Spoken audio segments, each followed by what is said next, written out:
O Civilization é um jogo extremamente viciante que você simplesmente não consegue parar de jogar. E foi por isso que eu parei de jogar ele, afinal, porque também eu não tinha autocontrole. E você olhando, a princípio, ele parece uma coisa até meio besta, né? Ele é todo bonitinho, uma coisa meio desenho animado, com esses hexágonos que você vai colocando os prédios da sua civilização. A premissa do jogo é muito simples, na verdade. Você escolhe um grande líder, por exemplo, um Pedro II, ou uma Catarina da Rússia, ou Júlio César. Né?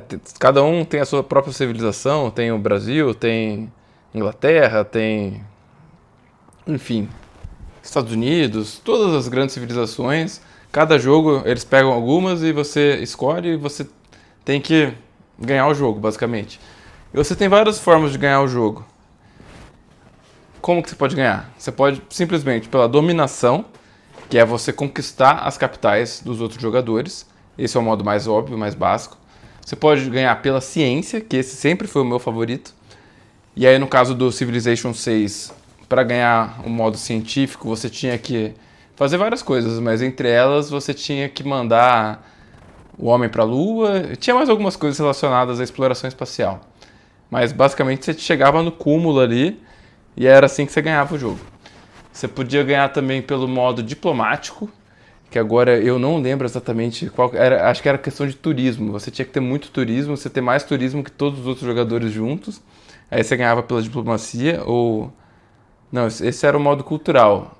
A diplomacia, na verdade, era tinha tipo uma ONU que os países iam votando e aí você tinha tantos pontos que você acabava ganhando de alguma forma, que eu não lembro agora. Faz muito tempo que eu não jogo porque esse jogo é viciante demais. E quando você vê, você começa a jogar 8 horas da noite, você acha que você vai jogar até umas 10, quando você vê são 2, 3 da manhã, você fala, puta que pariu, eu tenho que acordar amanhã cedo, então esse jogo é um jogo lazarento. A gente já chega na parte do que ele me ensinou sobre geopolítica, que eu acho que eu deveria ter falado no começo, né? Talvez tenha gente que tenha saído do vídeo porque eu não falei. Mas tudo bem. Fazer o quê? Qualquer coisa você pula para essa parte se é isso que você quer, né?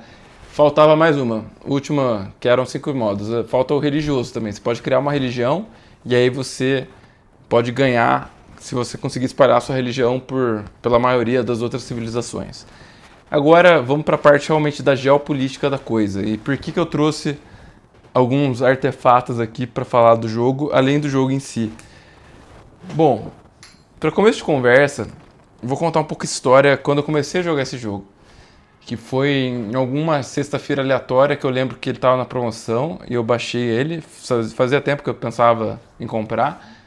E eu lembro até que eu acabei não saindo com os meus amigos porque eu fiquei tão viciado que eu não consegui sair. Na hora de sair de casa, sei lá, 10 horas da noite, eu falei simplesmente, meti um ghost nos meus amigos e foda-se.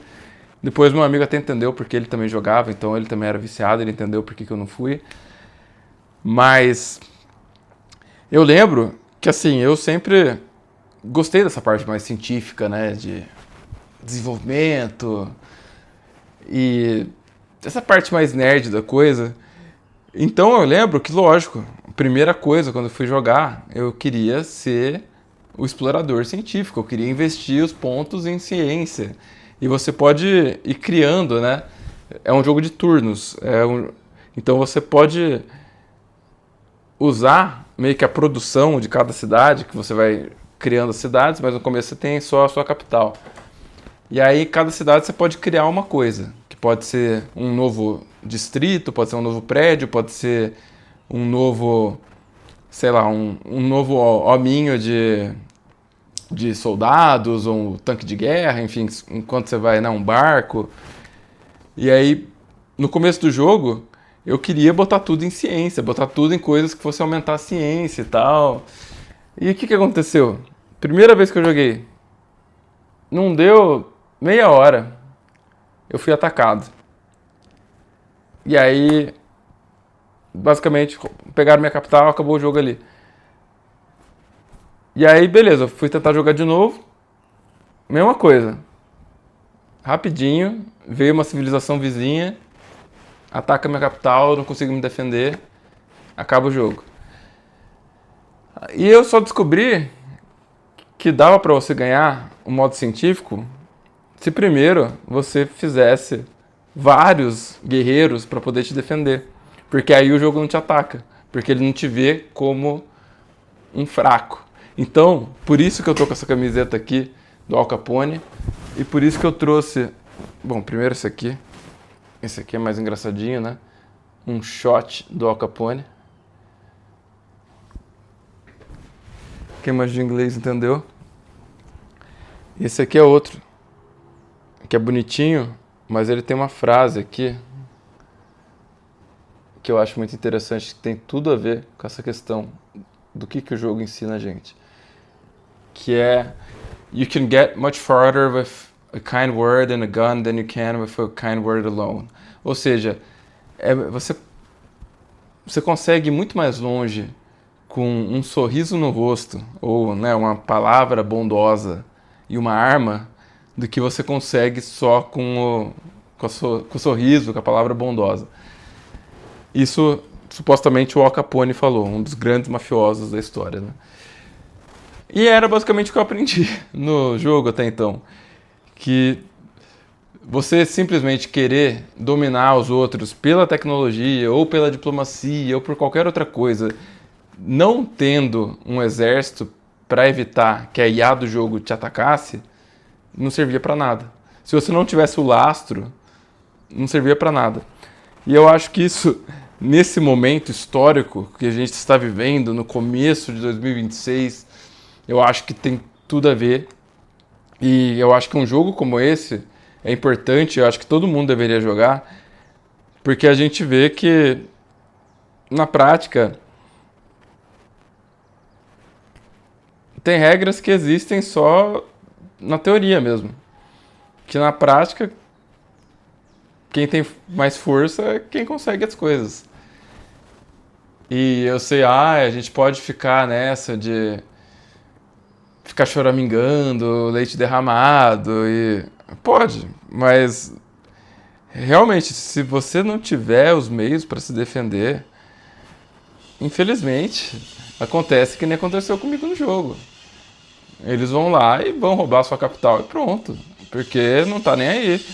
No jogo, eles não querem que você ganhe, eles querem que eles ganhem, né? O computador do jogo, ele quer que você perca, ele quer que a civilização deles ganhe.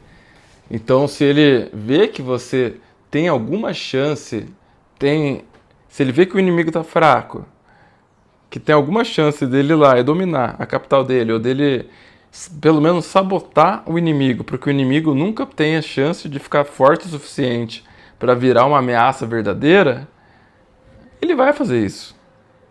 E aí vai ter gente que vai ficar choramingando nas redes sociais e ai meu Deus, como é que pode, né? Imagina no jogo, as pessoas lá no jogo ficavam choramingando. Ai meu Deus, como que o Montezuma me ataca? Ai meu Deus, como que a Catarina da Rússia tem coragem de fazer isso com a gente? Mas é o que acontece, né? É o realpolitik, é que infelizmente a gente que cresceu ali final dos anos 80, início dos anos 90, bom, talvez até o pessoal que nasceu ali até o final dos anos 2010, é que os outros coitados estão crescendo, não, final dos anos 2010 não, dos anos 2000, que agora os que nasceram em 2010 já estão crescendo num mundo totalmente fodido, né, coitados? Mas a gente que ainda nasceu num mundo que era bom, num mundo que tava assim, meio que com aquele clima de fim da história, de Pax Americana, que era. Parecia que tudo era bom, que a gente tinha um futuro brilhante pela frente, e Nintendo 64, e tanta coisa boa que parecia. Realmente eram uns anos dourados ali, né? Porque tinha tido aquela época do Baby Boom, aquela época boa do pós-guerra, até ali o começo dos anos 70, aí veio o choque do petróleo e tal. E aí, nos anos 80, aqui no Brasil foi horrível, os anos 80 foram horríveis, começo dos anos 90 também, mas lá fora, né, falando assim, pegando uma ideia de fora, assim, de como eles se sentem, né. Eles, depois que teve todo aquele choque dos juros ali, Paul Volcker, e aí entraram né, depois que acabou com o padrão ouro e entrou numa putaria desenfreada, basicamente, do sistema financeiro e a financiarização de tudo, e você descorrelacionou completamente a economia real da economia monetária, assim, dos números de PIB, essas coisas, né? Mas, assim, você teve um crescimento artificial, mas teve. Até ali o crash do dot-com, depois principalmente a crise de 2008, que efetivamente ninguém nunca se recuperou da crise de 2008, até porque depois veio o que veio ali, né, no começo de 2020, aquela coisa. Efetivamente ninguém nunca se recuperou de nada disso. Mas onde eu quero chegar é que essa época dos anos 90, início dos anos 2000, antes da crise de 2008, foi uma época muito boa economicamente. Teve o boom da China também, que puxou o boom dos commodities, que ajudou muito o Brasil também a crescer. Então teve várias coisas que aconteceram nessa época que foram boas. Mas depois veio uma série de décadas perdidas que acaba que no tabuleiro desse jogo a disputa pelos recursos fica muito mais evidente e muito mais acirrada do que antigamente. Então acaba que o Montezuma acaba querendo te atacar muito mais, porque chega no momento decisivo do jogo que a disputa por recursos é maior. Como ele vê que às vezes a Catarina da Rússia ou o Pedro II talvez tivesse tendo alguma chance de ascensão, qual que é a lógica no jogo? Você não quer que o seu inimigo tenha essa ascensão. Você quer evitar, não só você quer ganhar, você quer evitar que o outro ganhe. Porque é que nem um jogo de banco imobiliário, um jogo de war, que você com certeza já jogou. Às vezes, o que você pode fazer de mais efetivo não é nem algo para melhorar a sua posição no jogo, mas algo para atrapalhar a posição do outro. E isso, eu acho que é um dos pontos muito importantes que você aprende com um jogo desse. Porque aí você fica achando que o outro tá pensando igual você, que o outro vai ser bonzinho. E não, justamente foi uma anomalia essa época que a gente cresceu, anos 90, anos 2000. E mesmo assim, foi uma anomalia à base de muita... Não sei se eu posso falar certos termos aqui, se o YouTube vai acabar com meu alcance, como ele costuma fazer. Mas, enfim, a base de muita publicidade e propaganda que a gente chegou nesse ponto de achar que as coisas eram melhores do que eram também. Tem essa parte, sim. Mas, assim, a rigor mesmo, em nenhum momento teve paz. Em nenhum momento esse negócio de é a paz mundial, unidos pela paz mundial. Gente, isso aí é tudo piegas, isso aí é tudo... o lado bom, o lado ruim. É a história da Disney. Vocês estão vendo muito Disney. Não tem. No jogo, você luta pelos interesses do seu povo ali no jogo. E você tenta evitar que os outros lutem contra os interesses do seu povo. Lógico que no jogo também tem espiões que vão tentar sabotar o seu país. E aí você também pode mandar espiões para o outro para tentar sabotar o deles. Tem tudo isso. E tudo isso faz parte do jogo. Só que a gente cresce, né, com essa ideia de, todo mundo é amiguinho. E não é porra nenhuma, nem para um lado nem para o outro, para falar a verdade. Cada um tem que correr atrás do seu. Se você quiser ganhar o jogo, você tem que correr atrás do seu, você tem que correr atrás de lógico, dependendo do tipo de vitória que você quer. Lembrando que tem vitória científica, tem a vitória da dominação, tem a vitória da religião, tem a vitória da diplomacia, tem a vitória da cultura. Dependendo da vitória que você quer, que também vai depender das habilidades especiais que o seu líder tem, da geografia ali de onde você está, vai depender de vários fatores, né? A estratégia que você pode usar para tentar ganhar. Mas você tem que saber que você não pode ficar fraco demais em nenhuma das vertentes, porque também, às vezes, você ficando um pouco mais forte em alguma... que você nem quer ganhar naquela, você quer ganhar na ciência, mas você quer ter um militar razoável, para pelo menos evitar que te ataquem. Ou sei lá, vai que tá dando bobeira ali, uma cidade interessante ali perto do seu império. Por que você não vai lá e começa a fazer uma propagandinha pro pessoal daquela cidade querer entrar pro seu império, sabe? Tem tudo isso também. Que essa é uma parte do jogo, né? Que você fazendo uma propaganda, eles começavam a perder lealdade, dependendo da distância que eles estavam do centro do império deles também, isso acontecia mais.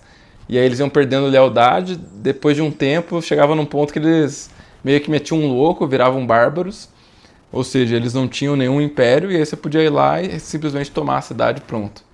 Ou até se continuasse isso, os bárbaros iam pedir para entrar no seu império. Então isso foi uma outra coisa que eu aprendi no jogo. E na prática... Ah, ela tá querendo sair aqui. É que a vida real, cara, é brutal, é lei da selva. E esse jogo é muito mais realista do que a gente imagina a princípio. Então, foram essas coisas que eu aprendi nesse jogo, no Civilization. Espero que você tenha aprendido alguma coisa também. É um jogo que eu recomendo muito, mas não recomendo que você jogue se você não tiver autocontrole, se você não tiver um jeito de botar um despertador ali pra lembrar que você tem que desligar esse jogo, porque ele é muito viciante. Eu tinha pego esse livro aqui também para mostrar, que são 47 mapas, né, 47 fronteiras. Mas eu acho que eu vou deixar para falar mais sobre esse livro em outro vídeo. Aqui mostra, por exemplo, um mapa da Europa, do nacionalismo europeu na Áustria. Mas eu vou deixar para falar sobre as coisas desse livro em outro vídeo, porque primeiro que eu teria que ler mais ele para falar, sinceramente, e porque tem muita coisa para falar. Tem muitas coisas. Espero que você tenha gostado. Se você gostou, por favor, deixa um likezinho. Comenta aí alguma coisa, o que você achou. Se você quer mais vídeos como esse, falando sobre esse tipo de assunto ou não. Claro, gente, estou falando sobre videogame aqui, não tem nada a ver com nada que está rolando no mundo não virtual, YouTube, imagina. Isso aqui, ó, videogame, Civilization. Valeu, tamo junto e é nóis.